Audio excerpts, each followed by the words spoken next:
and we will be recorded, and that will be we'll put it ultimately we will put it online and then send the link out to folks. So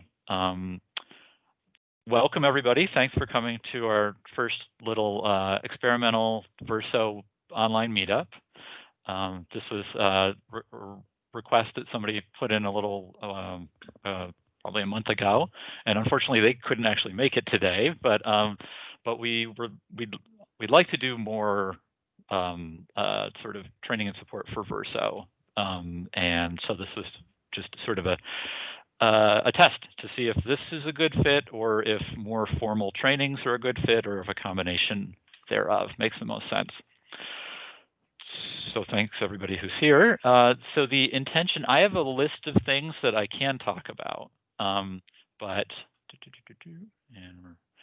so I have a list of things that I can talk about, either that people, someone else who couldn't make it asked me a few questions, or things that I thought of that might be interesting. But we're also, if you're here, you get to ask questions or talk about things that you think are interesting, and then we'll go from there. So does anyone have a thing that they'd like to ask about or talk about to start with?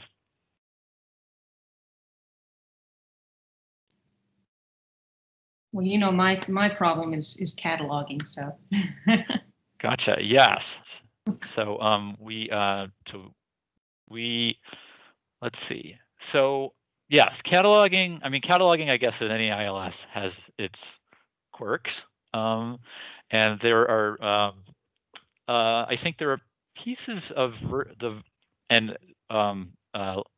Lauren or Tom can correct me if I'm wrong in this. There are pieces of the Verso cataloging that are actually pretty intuitive and are somewhat more streamlined than other products, and then there are aspects of it that are not so much, that that can be a little bit clunkier, depending on what you want to do. And so you're, if I remember right, you're sort of the workflow questions were about using Cat Express to some degree. Yeah. Okay. So, and we, Lauren and I did some more sort of test runs with Cat Express, and there, and it's. I think we're still playing with it, I guess, to find what we think is. I'm sure there are other people in the consortia, or who I think are using Cat Express on a regular basis, who may have better insight, but we found some parts of it seem to work pretty well when we did it, but we did find a few hiccups. Is that, Lauren, is that the way that you would? Yeah. I really do think that, especially on the back end when it comes to reports, it seems to be like tech jargon meets library jargon, and they don't always match up very well. But the way that we import records, you can definitely import them and then they show up. It's just hard to find them once they're in the catalog because of the way that scoping is kind of set. So I'm going to share my screen, I think.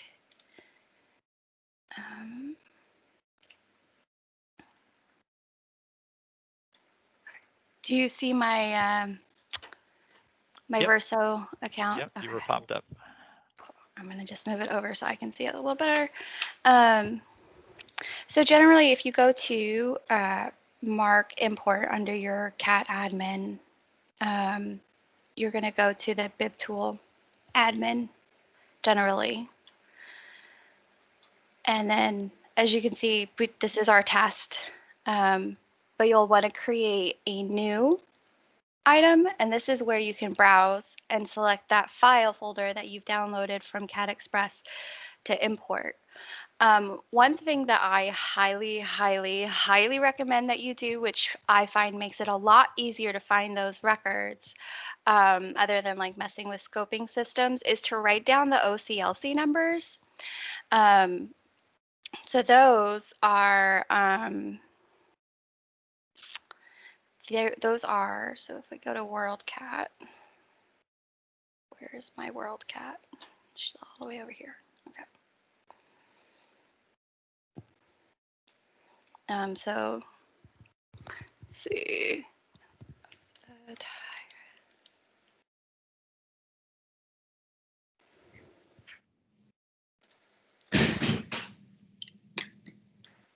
That is always going to be this number right here. So this is the OCLC acquisition number. It's a very specific to that one specific record that you download from OCLC. This is going to be in the 035 field on the MARC record.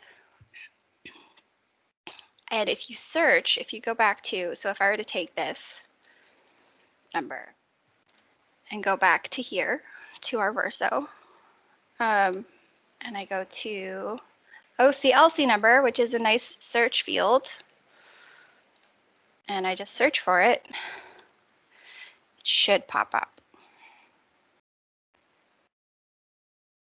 right there.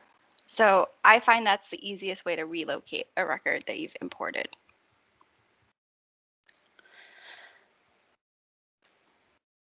Can I jump in with a thing quick, Lauren? And you can please correct me if I'm going to misstate. One thing I will say about Cat Express, and this may already be totally obvious, but I just want to interject it, is that Cat Express, I don't want to say should be your last resort, but it definitely, if you can get it through the cataloging, through a cataloging search in Verso, and you get a catalog entry that you're happy with, it's just, there's a lot less steps to it. So okay, so make sure that your Cat Express is for things that you really just can't find in a way. And depending on what you have on your cataloging search in Verso, there may be other, if you only have one or two things, you don't want a huge amount of resources, but there may be other cataloging resources that you could add if you're consistently not finding things that you're looking for in cataloging. How do you do that? It's a little bit involved, is the short version.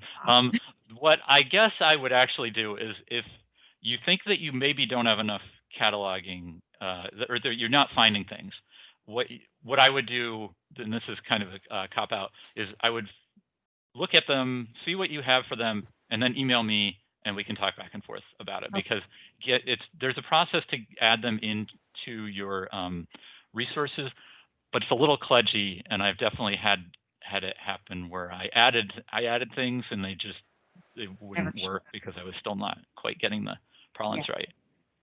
Is that it's not like it's not excruciatingly hard, but it can be a little bit kludgy. Yeah. Okay. But yeah, so if you only have a couple items in cataloging and you find that it's not always getting what you want, definitely give us a holler, and we can see if there are other sites that we use or that other people in the consortium use. Okay, so I will. So the other part of this was to find the records too, was I guess to adjust your scoping. So that was the second part, that if the OCLC number doesn't work for whatever reason, you can go to your home, your account, your home, and then to your preferences. And then down here at the bottom, this little guy right here that says apply scoping to all searches. If you change it to, it should default to yes, but if you change it to no, it will show everything. So those records that you've downloaded and say you left and then come back to and now you can't find it, this is how you find it. So it's not, again, it's not necessarily the most intuitive, but this little magical button here will help you find it, especially if it's just the cataloger that has that kind of, or whoever's doing the cataloging, that sort of preference. So that was the other piece of that. Yeah, and that the naming, the labeling on that is not intuitive at all. It's possible that it does something else in addition to this, but that's what, when we were looking for sort of not orphan, but bib records without items attached. And then the corollary to that is that, and again, I think this is probably in everybody's workflow, but if you're adding, in general, when you're adding bib records, if you add an item at the same time, it's just a lot easier to find afterwards if you're able to do that in one fell swoop, as opposed to adding a bib record and then going back later and trying to add an item, because bib records tend to look the same in Verso, and it's difficult to figure out which one is yours. So when you're adding one, if you can add an item right there, you're yeah, even if it's just a TBD or like a fake barcode, or just like come back later, which I've definitely done, something that's easily searchable, that if you add it, it'll make it a lot easier to find again.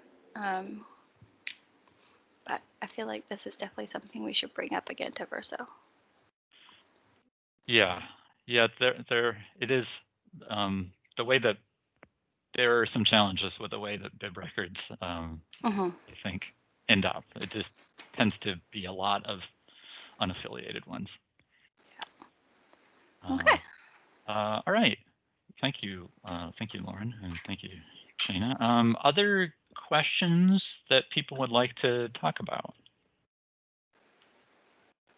And they can be narrow or broad or anything in between.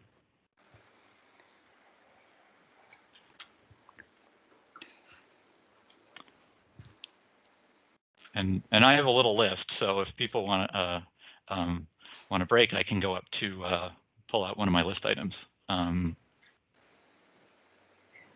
Could you, yeah. Josh? Oh, yeah. Camera. There we go. Could you talk about the cover art thing that happened? We had cover art for a little while, and now we don't anymore. And how does that affect us? Yeah. So okay. So my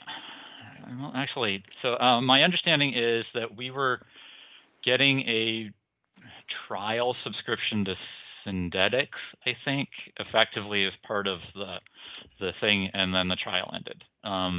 And so now we're still getting some cover art, I believe. We're getting I'm fuzzy on which ones it works on. There's still a cover art matching process that's sort of built into, like, kind of baseline that's built into Verso. So I think it should be working sometimes, but then not as much or not as well as it was before. I don't think I've actually explored what the pricing is on Synthetic, so I should double check that, what it would look like for us.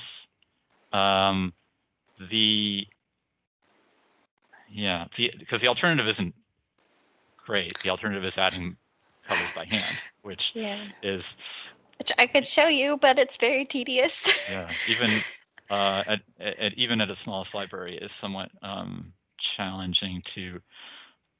Let me reach out to AutoGraphics and see again. One of the negatives. One of the challenges of Verso.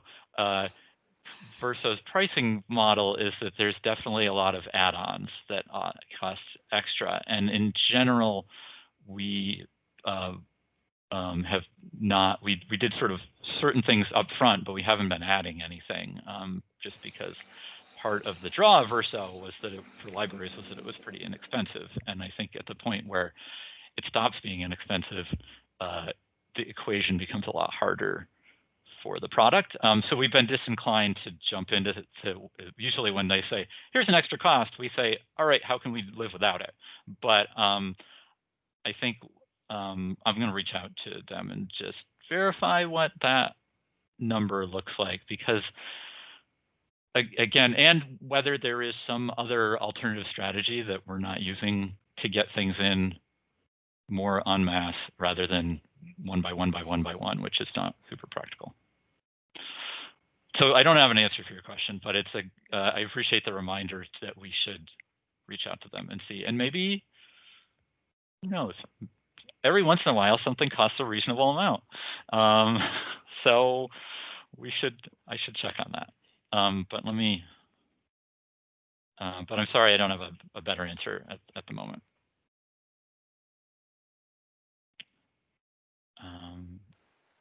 Anything yeah, I don't know that if anybody is interested in the by hand cover method, we can go through that, but it is work intensive.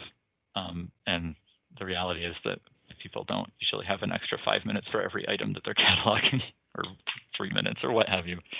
So if we can figure out a better solution, that would be great.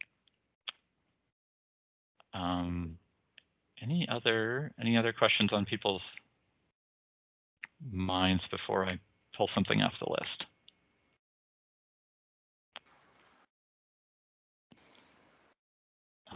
Okay, so I'm going to jump in at any point. So Erica from More Library gave me a list of things and also said, unfortunately, I can't make it because I'm not available that day. So I have some items that she asked about, and I'm just going to grab one and go from there. So Erica asked, hold on, I have to put these side by side or I can't do this. Erica asked what sort of bulk changes it was possible to make in Verso. In what cases can you change a bunch of things simultaneously? And the short answer is not a ton of things.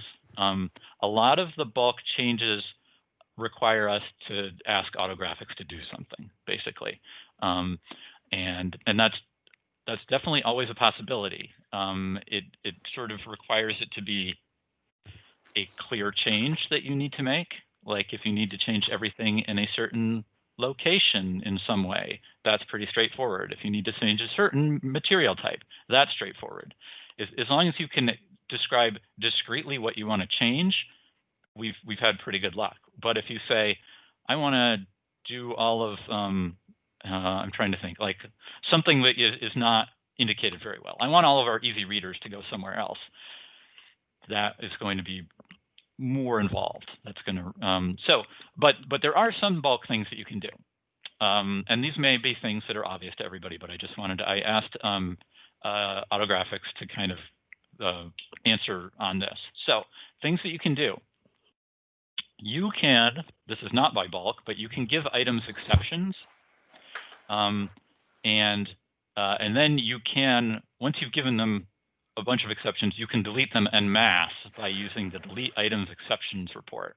Like you can give them all, now I can't remember item exceptions, but hold on, let me just, rather than,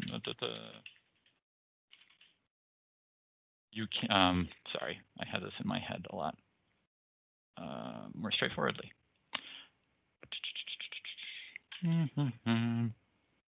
You know what? I'm going to show my screen because this will make more sense. So here is my screen.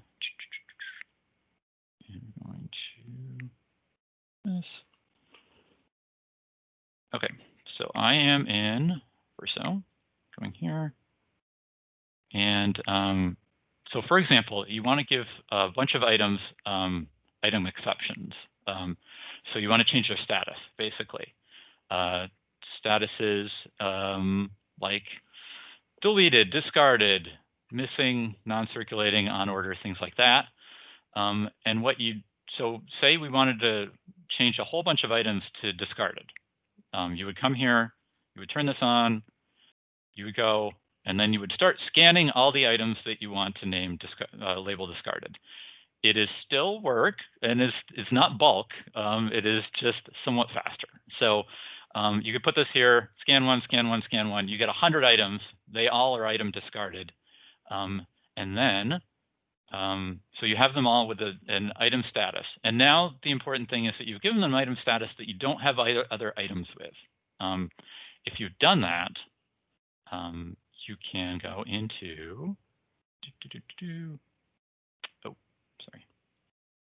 You can go into circ reports, run report, and say delete item exceptions. So what you would do is you would go through, you could delete everything that you just labeled as discarded or what have you. So this is not exactly bulk, but is a way to, once you have done something, to remove items in bulk. Another option like that, let's see. So there is something called the delete bibs without items report. Don't ever use it. Pretend it doesn't exist. It's bad. It doesn't work in a consortium setting is the short version. So it would be a way to do things in bulk, but it will do everybody's bib records, not just your library's bib records. So we can't use it. This is the short version. There are some ways to do bulk updates to patrons within a very limited scope. So I'm going to go to that. Let's see. They are in Circ admin, expired patron maintenance. So you can do things with expired patrons in here. Basically, the two options are you can either move their expiration date. So you would come into here, you would take all the patrons who are expired or who were expired a year ago, or what have you. Hold on. Am I still, you guys, are y'all still hearing me? Yes, sir. Yeah. Okay. Yep. Teams just gave me a weird note that my mic was turned off, and I don't know why it said that, but sorry. Okay. So back to dealing with expired patrons. You would come in here, you would pick your patrons by date, and then you can either change their expiration date. So if you wanted to expire, everybody who expired in the last year, some people have been doing this because of COVID, you would give them all a new date. Alternately, you could delete them. I don't think that's usually a thing people want to do is typically, I guess occasionally you would delete patrons who are long expired, but usually there's a hope that you will get them back. So expiring them is sufficient, but it's definitely an option. Okay, so that's another thing you can do in bulk in a very narrow range.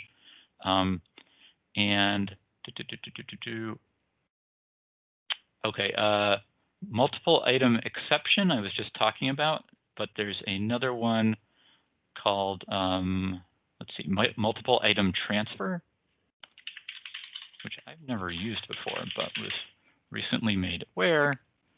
And that will that moves items from one shelving location to another shelving location.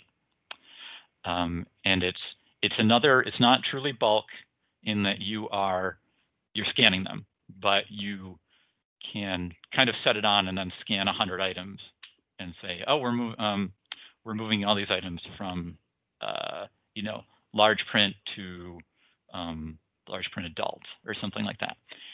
If you're ever moving an entire shelving location or something like that, you probably want to talk to AutoGraphics because they can probably do it faster. But if you're moving a certain range of items, that's an approach to do it.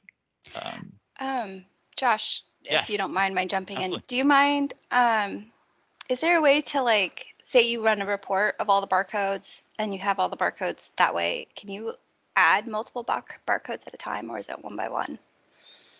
One by one, unfortunately. Okay. Yeah. So, but that's a good point, though. If instead if you have a big list of barcodes, for example, that you have pulled, you've run like the holdings report, and you want to do a bunch of barcodes, there's not a great way for you to do that yourself.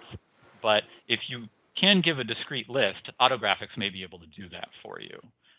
If you can say, here are 280 barcodes that we want to do something to. We want to move them from point A to point B, or we want to do something like that. There's not really great ways you can do it by hand, but there's not a big way for you to do it that I'm aware of. And again, Okay. if anybody knows the answer and I'm wrong, please just counteract me immediately. Yeah. But yeah, it looks like you can put them in there, but you can't.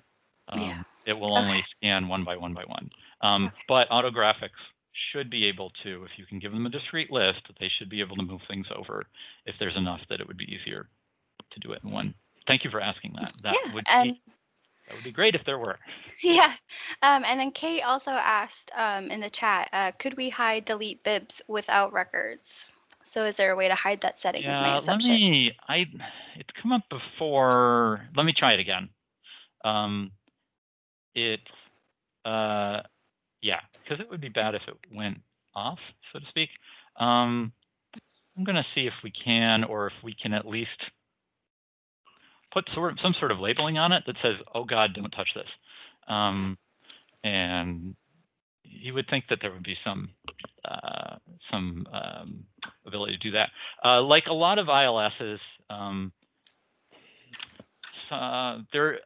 Verso has some struggles in the consortium setting. I think there's a lot of ILSs sort of imagine that you are a single library with branches, and that's sort of the default. And so when we repurpose these for consortia, there are always a few weird things. And all the ILSs that I've dealt with have had some problems when they've been in a consortium setting, and everything that I've done in Vermont has been in a consortium setting. So it's always, there's hiccups, but that one is sort of like having this shiny red button of destruction that is hidden in the report. So I'll reach out to AutoGraphics and see if we can do something. Hide the big shiny red button. That'd be good. Exactly. That'd be great. At least put a cover over it, so you have to do some work. Maybe something good, maybe something bad. I mean, it would be an adventure. It would be an adventure. That's true. It's and yeah. Okay. I'm sorry. And the thing, and again, it brings up the challenges that Verso has with bib records that don't have items.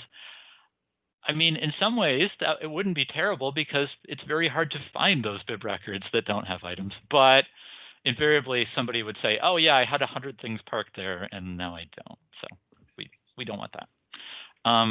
Other questions that people might have, or tips, things that you've discovered in Verso at any level that suddenly were like, "Oh, this is the way I should have been doing this the whole time," because I certainly run into those. If anybody has those at any point, please feel free to shoot them out. And again, questions or things, anything.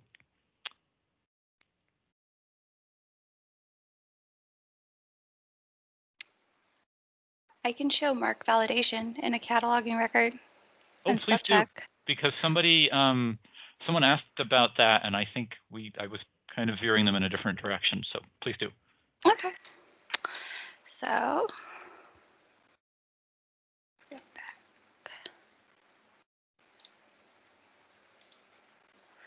Okay. I think it's showing the wrong thing. Oh no. Pick one of the little individual boxes to share. It said Verso. That's a Teams trick, I think. Yeah. Okay, so let me grab so the tire.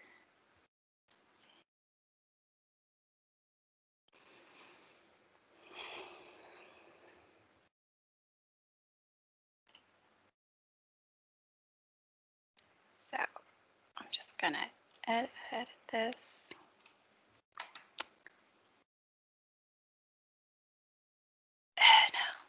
No. Okay.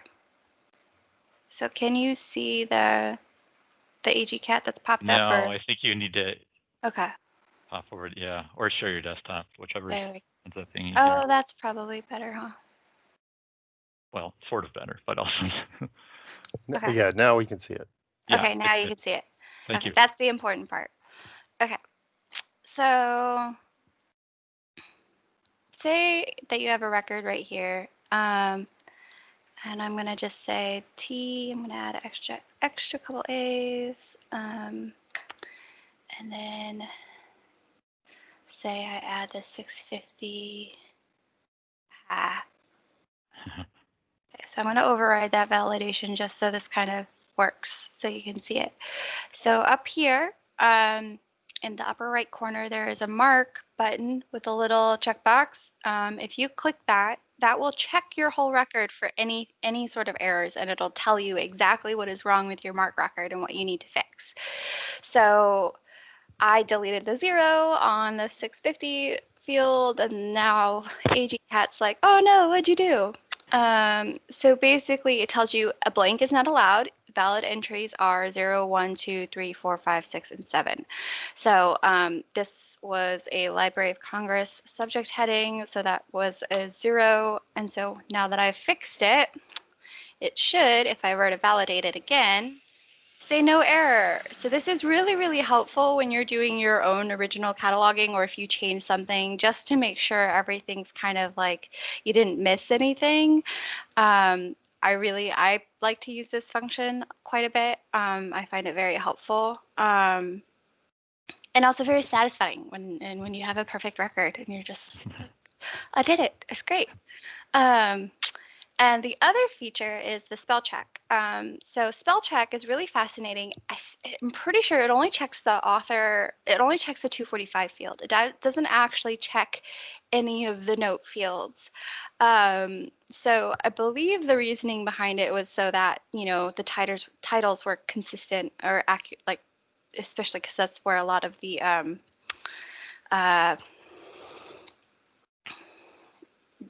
linking, the crosswalking kind of occurs in shared catalogs. So obviously T is spelled very terribly. And so it gives you suggestions, and then you can change it to anything, like tamarack if you really wanted to. So since it's T, and then I can hit change. If there's multiple errors or something and it's the same word, you can hit change all, ignore all. It's just a standard spell check, but it only checks the 245 field. It doesn't check the note fields. And also it very rarely likes author names, so just ignore that. So if I were to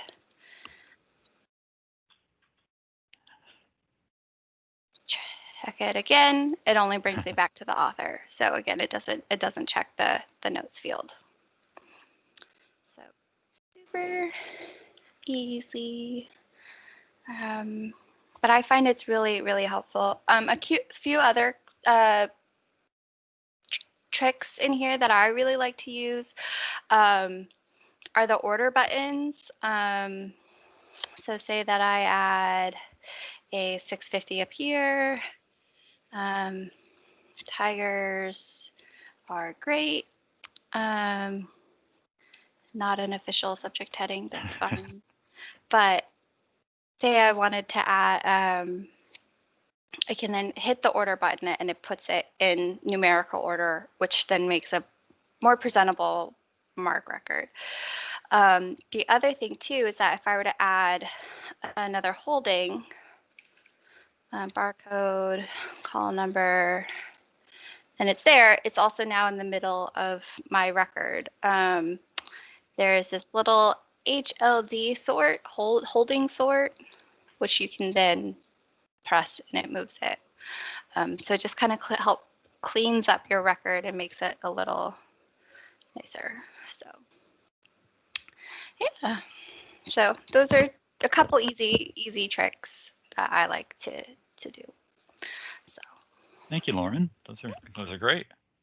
Yeah, I'd just like to add that validation is extremely useful, and just to follow up on what Lauren said, and that's how I was trained to catalog, is that when creating original records, you really definitely want to validate them.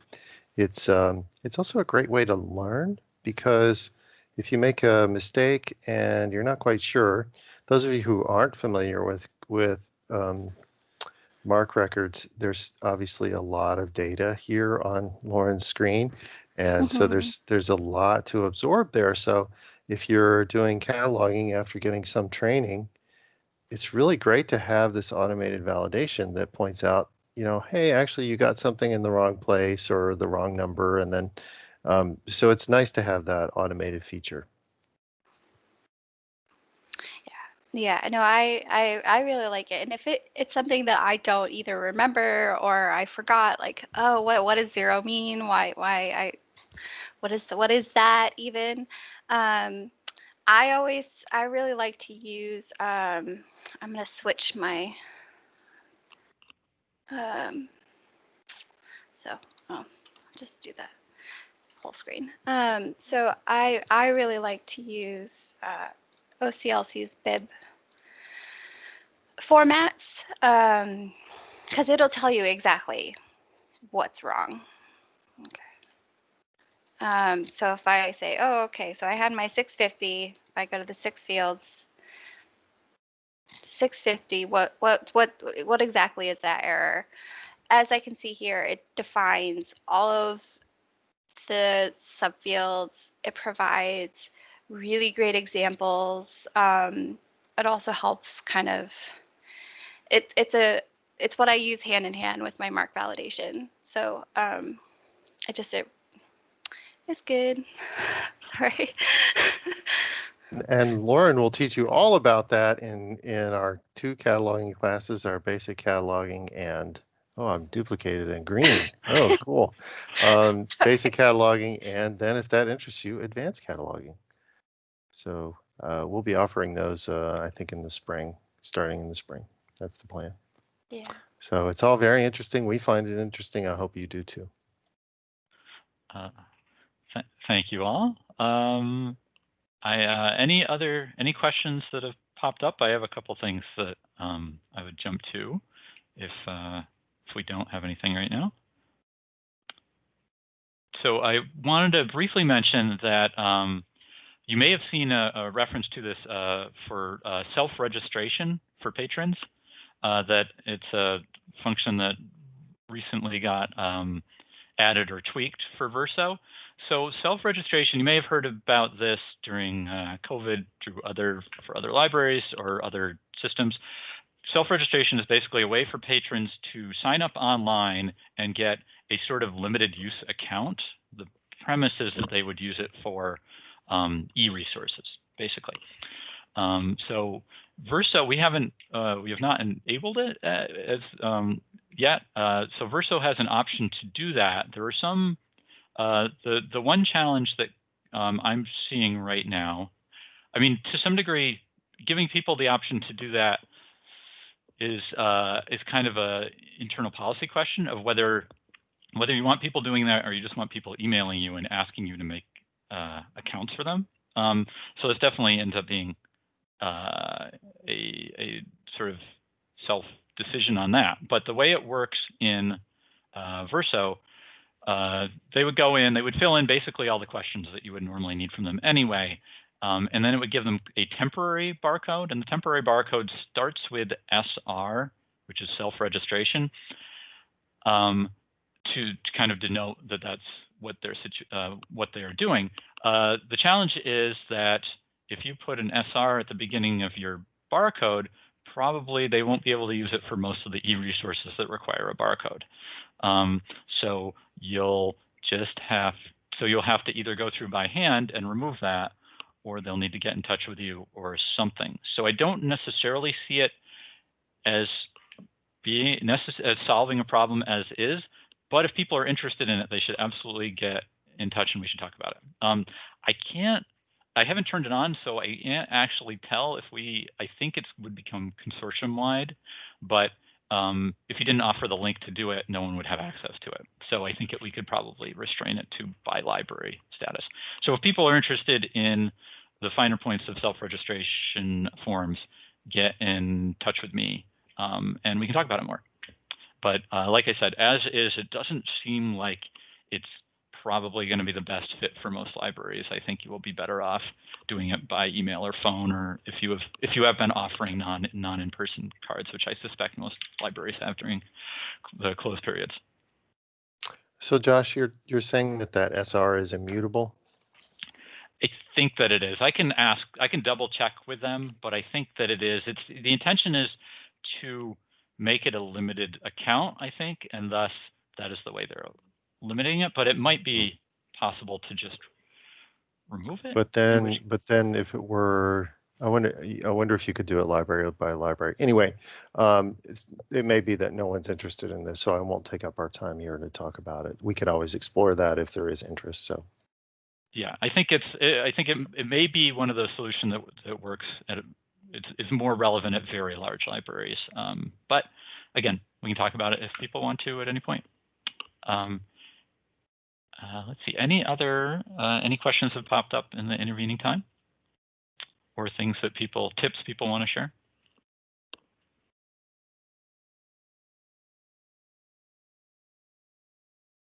I'll jump into another short one. And again, just interrupt me basically if you want to talk at any point. Another one that we asked about, Erica from Moore asked about changing or removing shelving locations or material types. So the situation is that we, all of us can add location or material types.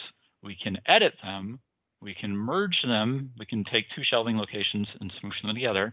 We can deactivate them so that they're no longer, or hide them so they're no longer visible, but we cannot delete a shelving location or material type. Only AutoGraphics can do that, and that is because if there are still items in it and you were to delete them, they're suddenly sort of floating in the ether. So they and their indication is that usually, even if it seems like there's nothing in a shelving location, there's probably still something still floating around, maybe deleted items, etc. So if there are ever shelving locations that you don't want to use anymore, you can deactivate them. But if you actually want to delete them, you ultimately need to talk to AutoGraphics about that.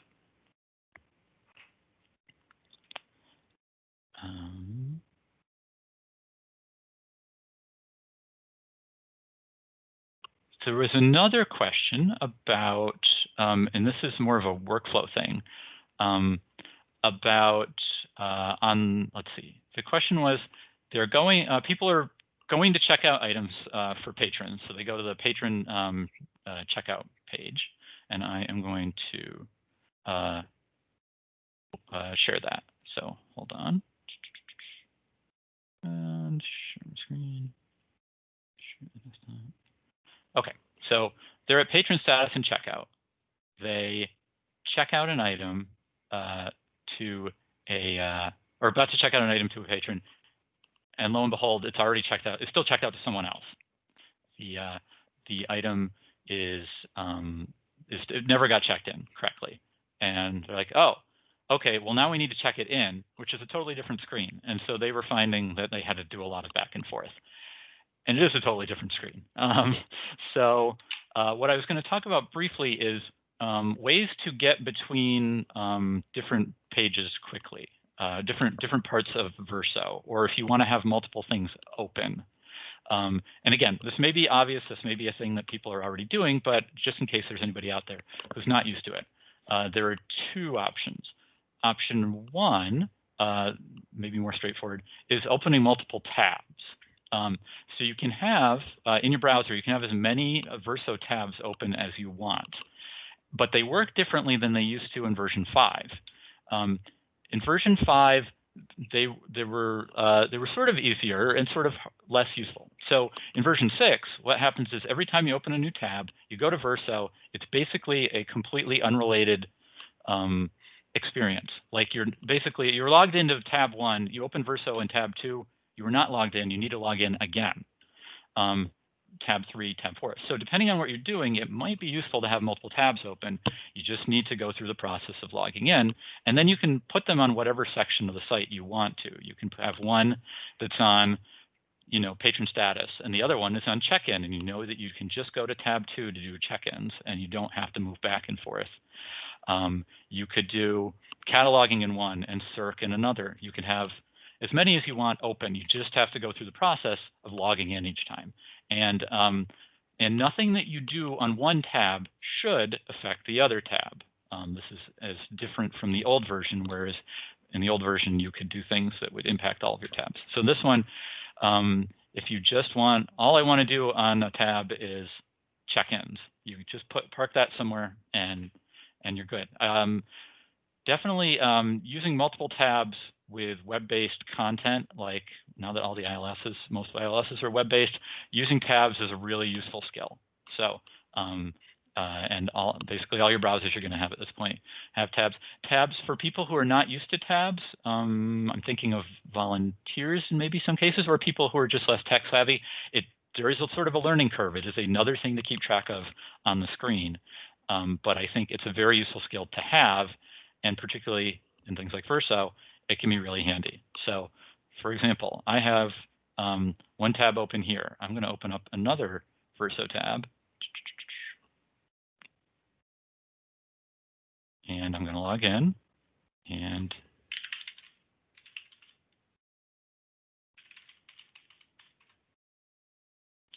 okay, and now I want to do this page. I just want to do check-ins, nothing else. This other one, I want to do whatever I want to look for. I want to use sort of my active page. I want to help patrons find items. So at any point, I can just click back on check-in and go boop, boop, boop, boop, check-in items, and then go back to what I'm doing. So I think in the new version of Verso, I think tabs are really handy and are a great thing to sort of put into you and your staff's workflow. So the other option is using the quick links. So if you go to the dashboard, quick links, they don't work quite as well as they used to. In version 5, you could just use a keyboard shortcut to get to them, and unfortunately, because of the way it's set up, keyboard shortcuts don't work anymore.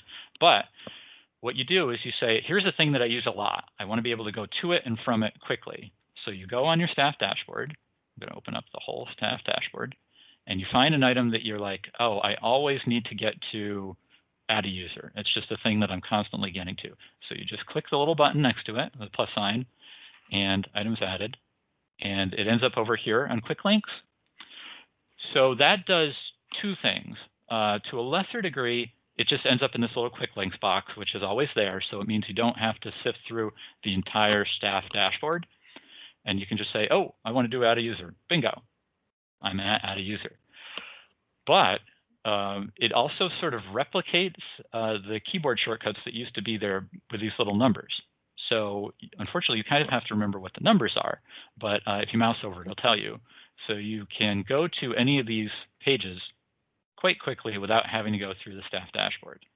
And you can set up, I don't know that there's a limit anymore, but at a certain point, it's probably diminishing returns. But you can bounce back and forth things very quickly in Verso. So those are two quick ways, I think, to move around the system rapidly. Oh, I will just say one other thing. Probably already know this again, but searching the staff dashboard changed a little bit in version 5, but you just put whatever you're looking for in here, and it will tell you everything that has that in the title. It's very literal. It will only search for things that are in the label, but it's a great way to get things quickly. You don't have to figure out what's under cat admin and the other ones are under cataloging and what's under circulation. You just put the title in there and you're good. The one caveat to that is if you put something in there, and then you might have forgotten that you put something in the search staff dashboard, and you're not going to see all of your dashboard items. You might forget it's there. So if you're not seeing a bunch of staff dashboard items, always check there and X out of it, and suddenly everything else will appear. So that is my talk about ways to get around Verso that are a little bit quicker. Oh, let's see. I'm going to unshare for a second because right now I'm sharing the Teams window, which always looks super confusing. Yeah, so that was a thing. Other questions, quandaries, or things that people want to share? We are an hour in. We booked this for up to 2 hours. How are people doing? And obviously, people, if they feel like if it's either their time frame is up, they need to do anything, feel free to hop out. I think I will probably keep seeing if people have things, go through a couple more items that I have at least to cover those, and then we'll probably call it at that point. But if you need to leave before then, that's totally fine.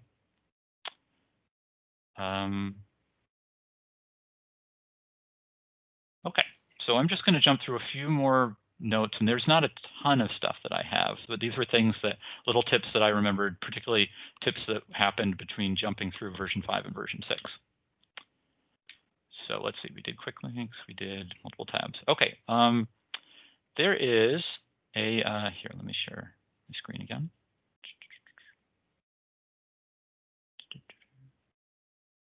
Okay, there is in what they call a home button on Verso. It's a little odd, but it, let me get somewhere where I'm seeing it. It's another way to get around the product. And maybe I can't see it because I have Teams going. Okay, maybe I'm totally wrong. I'm sorry. So It's supposed to pop in from the right. There's supposed to be a little thing here, and maybe I'm just in the wrong spot. All right, I apologize. Yeah, okay. Never mind, for whatever reason, I am not making that pop up. Okay, scratch that one. We'll move forward. Okay. All right. So, oh, I will add Goodreads. You can add Goodreads reviews to your full bib records if you want. And I'll show you what it looks like, and you may decide that it's not useful. I'm kind of on the fence whether it is. But there's under UX admin, there's just an option for records that you say add Goodreads, and so it just pulls from Goodreads. It doesn't do any thinking. It doesn't do any vetting. It just puts them in here. So I'm on a Rogue Lawyer by John Grisham, and if people were to scroll down, they would get to Goodreads reviews, and so they look like this. So not great, certainly not. But I mean, so they're in a little box, but maybe handy if you patrons want a little more feedback for things they're looking at. It's easy to turn on and off. You could play around with it. Again, it's under UX admin. You go to settings, search and results, and full record, and there's just a little checkbox about 3/4 of the way down, I believe. But again, there's, you can figure out whether you think it's actually useful. I turned it on since people can't actually pick up the book and physically just look through it. So, and I've had good feedback about it. It's clunky looking, but it's useful, I think. Cool. That's great. Thank you for sharing that, and that's good to know. I was kind of curious if people out there, and if people were finding it useful. Cool. All right. Let's see. The next thing I had on my list was just a little bit. So UX admin determines how things look for Verso. I was specifically thinking about front pages because we have a lot of different front pages when people go to Verso. This is what ours looks like right now. Not super exciting. Let me pull up. We have there's a lot of variation for what people have. So let me pull up. I'm going to show you what Bixby's looks like, because they're not here to tell me not to. Okay, so you can do, to some degree, anything you want with your front page. Bixby has a whole bunch of different showcases, including their laptops, different items that have just arrived. They also included logo, address, and hours. And you can put, like I said, you can put whatever you want in there. It's kind of the sky's the limit, but it can take a little bit of work to tweak to get it the way you're happy. I'm going to put I'll show South Burlington off right now, and this is South Burlington's front page. So they are simultaneously have a bunch of showcases going. And then on the left, they have links to a bunch of their online resources. And then lastly, they have a bunch of links up here, separate just text links to other things that they want to highlight. So UX admin, I'm not going to go into right now because it's a little bit of a can of worms, we'll say. It has there's a lot of things you can do, but it does take a little bit of work to get them to do what you want to do. And it may be a thing that we'll talk about sometime in the future. My intention is to send out the link that has all the library's front pages, just so you can see what other people are doing and see things that you might want to do. So that's there. Another thing I was going to talk about is merged and clustered results. So this is another version 6 thing. And you probably all already have it in a way that you're totally happy with. But I just want to remind you that it's there in case you haven't used it lately. Okay, so there's two different pieces to this. There's first, everything can be, whenever people are searching results from a search, they can be, there's two views. There's gallery view and list view. I think that the majority of the libraries on Verso are using the gallery view because you get a lot more, you just get a lot more stuff. You can see a lot more things. We use the sort of more old-timey staid list view just because our usage at state library is a little bit different. But so you can set the default to whatever you want. Patrons can shift back and forth whenever they want as well. So whatever they're most comfortable with. The second thing, and the slightly more complicated one, is the group by option. So group by has three options. The three options are no grouping, clustered grouping, and merged grouping. And again, this is a thing that you can set as a default for your patrons when they come and look at the site, but they can also change it however they want while they're looking.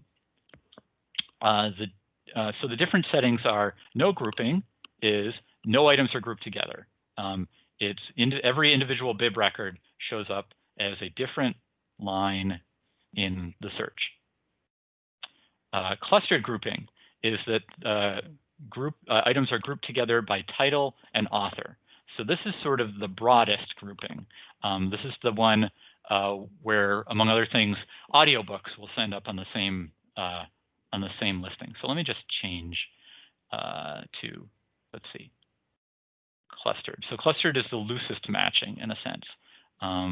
For example, no, I guess those are all DVDs, so that's not going to work. Let's see. So things, it doesn't matter what the format is. DVDs and video cassettes and visual materials are all showing up on the same spot in search. It doesn't do anything to the underlying records. It just is the way that patrons will see it when they search. Let's find something that is more likely to have audiobooks, because I think that's a little more indicative. And then there's a caveat to that in one second that I'll say. Let's see, there must be. Okay, well, I'm not showing you any good examples of this. I should have done a better test. Okay, so this is sort of large print and books are showing up under the same record for the Testament. So clustered is looser. Oh, am I on merged right now? Come on, maybe I did it wrong. I'm sorry.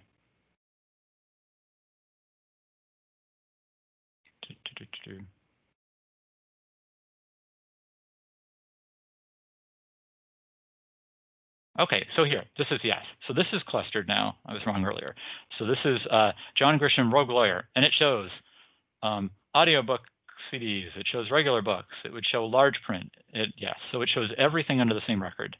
So clustered is the loosest. Merged will show by title, author, and publish date.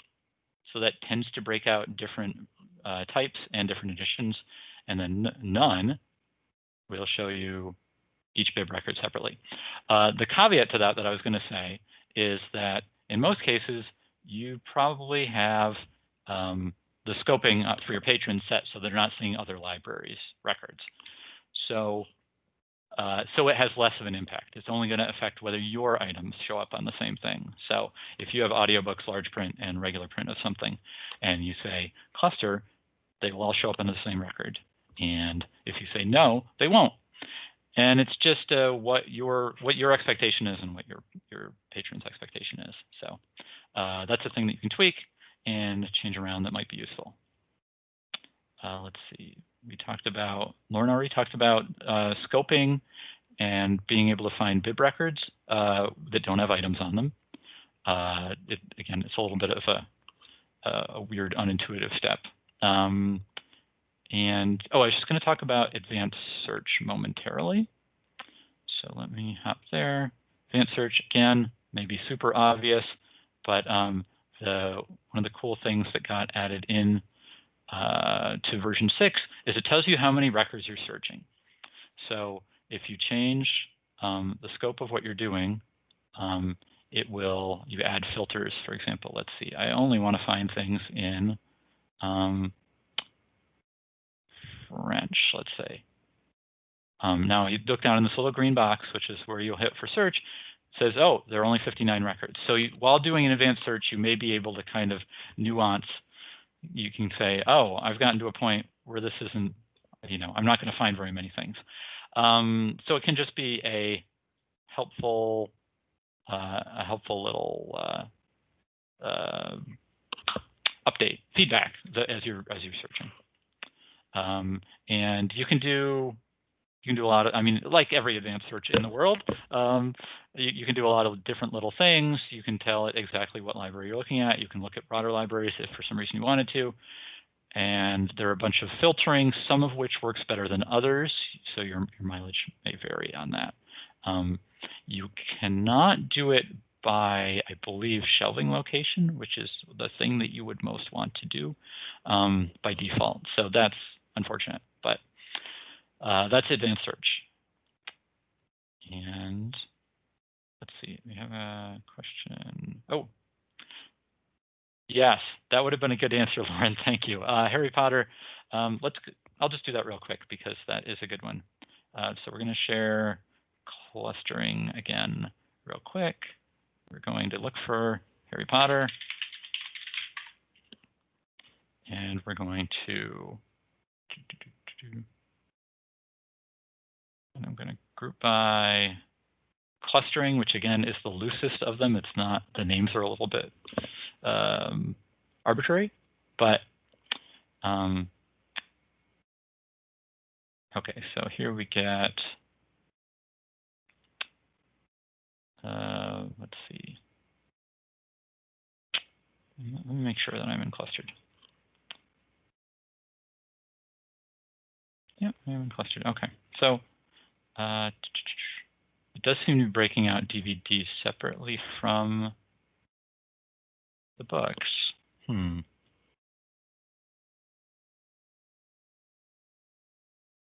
Oh, I guess the author wouldn't match. So that's interesting, in a sense, for the DVDs.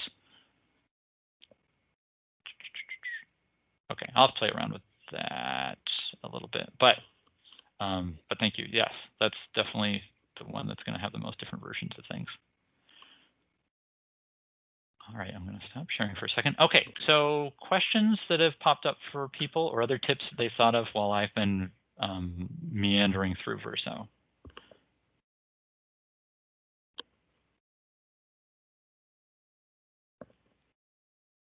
Josh, I think I would just comment that the question that came up earlier about ILSs in general and kind of the depth that one can get with a more powerful system like Verso, I think you've demonstrated that today.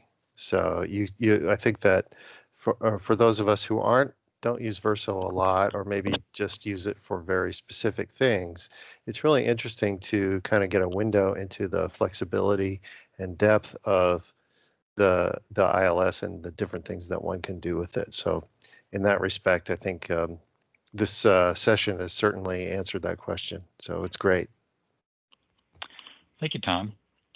Yeah, so it's definitely, there are ILSs out there that, that let you can do 10 things, and they're all straightforward, and it's easy to do the 10 things that you might want to do. Verso and others like it let you do 60 things, but it's not always intuitive which one you want.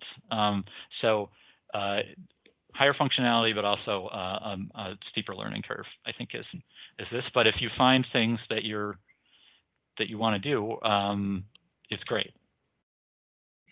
That's where I think I feel like I just have this small set of things that I know how to do, and there's so much functionality that I really don't. I don't understand what it can do for me and then how to get in and play around with it. So I would love training. That is, I would love to, whenever this is over, travel to Barry and sit down and play with it hands-on. So yeah, we've used, and that's something that we keep discussing. We've had a couple of different models of training before, and mostly we've had somebody from AutoGraphics come and train, and that has and that's sort of good because they tend to go over everything, but they don't necessarily.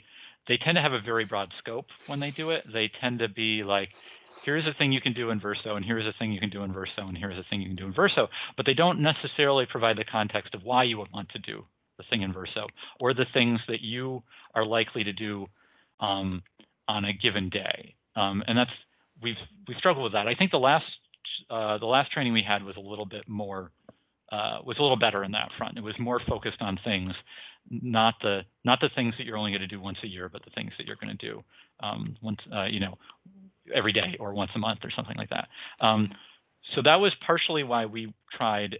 We were trying to do a more peer-oriented one because we thought folks who were using it have a better handle on what they use day to day. But it's a balancing act, and I think we will ask AutoGraphics to do another broad one as well, maybe even an online one, though those are never quite the same, but it may be a thing that we can manage a little more quickly. But I'd like to keep playing with the peer example. Oh, and Lauren, it looks like you were about to say something. Yeah, I know that, Shanna, you had a lot of cataloging questions. I've done a few times with Verso staff or Verso libraries where they've wanted training.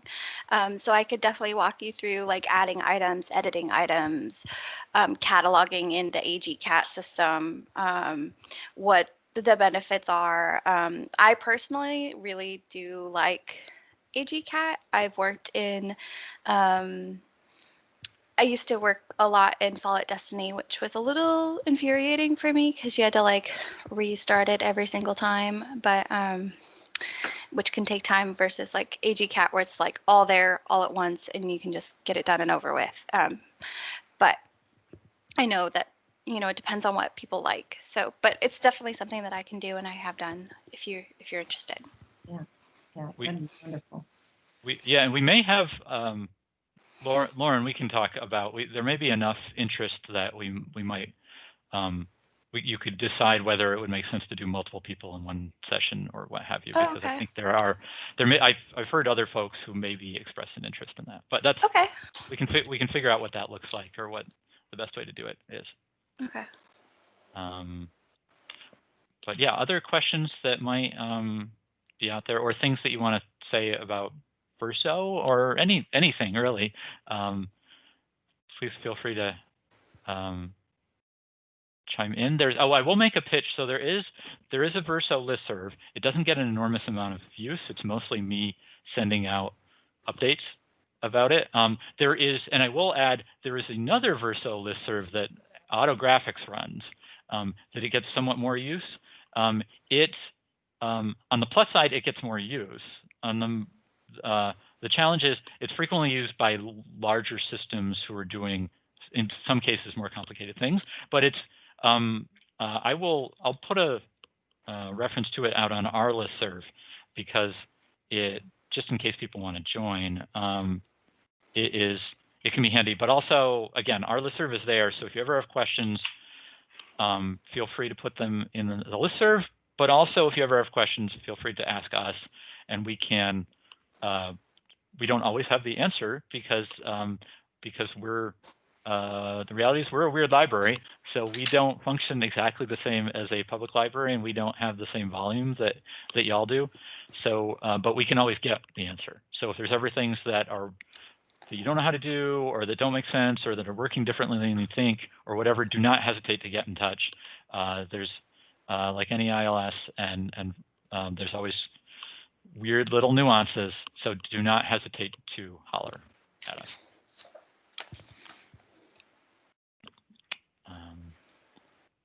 All right. Well, that was again, those were the things that were had popped into my head, and that people had asked about. So I think that we will let's see. Oh, do I have a chat question? Oh. Yes. Yay. Okay. Cool. Awesome. Thank you, Carolyn. That would be great. Yeah, I think there may be a couple other folks out there as well who might fall into that camp too. But that would be good. And Lauren, Yes, I'm Lauren is, if you want to know how to catalog in Verso correctly, Lauren is the answer. Oh no. If you want to watch somebody that kludge their way through it, then I am a distant backup. But Lauren is has the handle on it. So, but I try. Yeah. If you want to know how to catalog, ask Lauren. Most definitely. Yes, and Yes, and it's an endorsement. I will make a pitch for those for the classes that Tom referenced earlier. In terms of general cataloging, they're not Verso specific, but if you almost to some degree, whatever level of cataloging you're at, if you're interested in getting better, I would heartily recommend them, and I think it's a great skill set for you or someone else on staff who does a lot of cataloging to take. Yep. So let's remind everybody that this will be archived. So this session can be a great thing to you could play just one part of it if you're trying to learn how to do something. For me, just as someone who's not in Verso a ton, for me, I think the main takeaway that's super easy is the tabs, that you can have a couple different tabs open so that if you're doing circ, you can circ, and then you can go back to doing other stuff that you're doing. So that's a really nice feature of this. I just thought of one more thing I want to talk about real quick. Awesome. You reminded me of it. Okay, so I'm going to share my screen.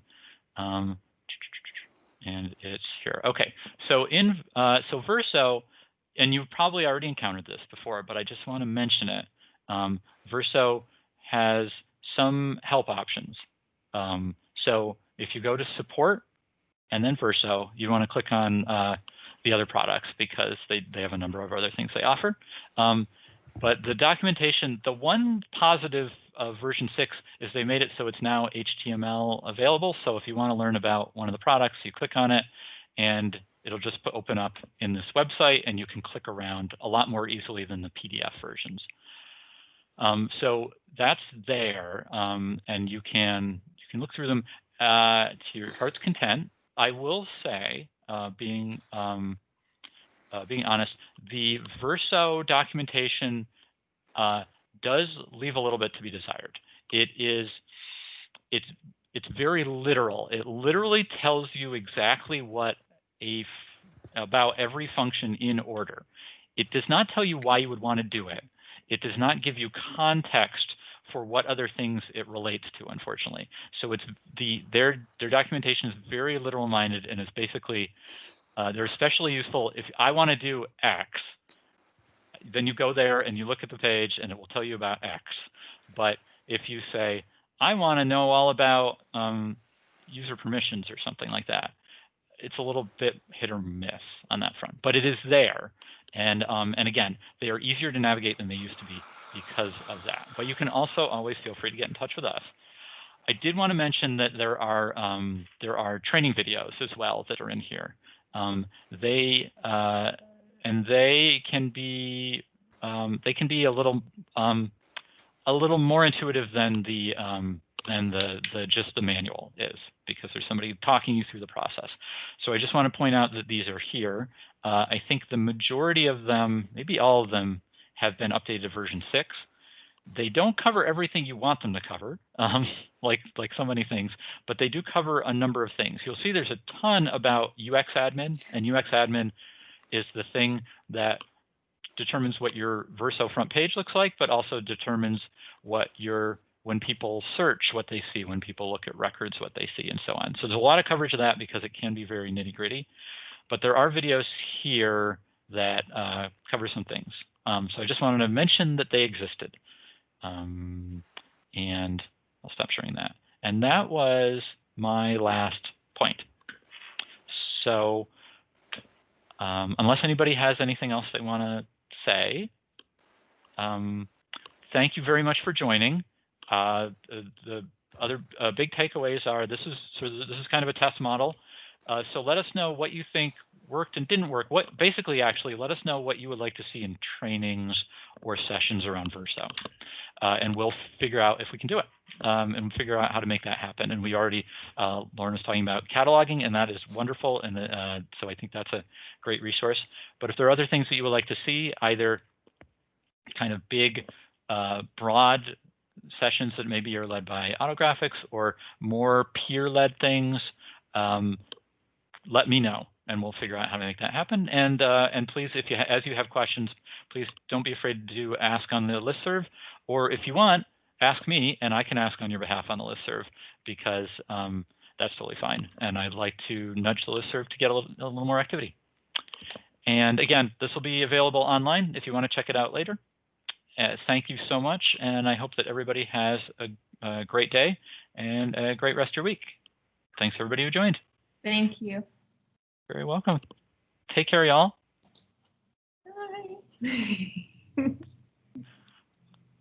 Bye.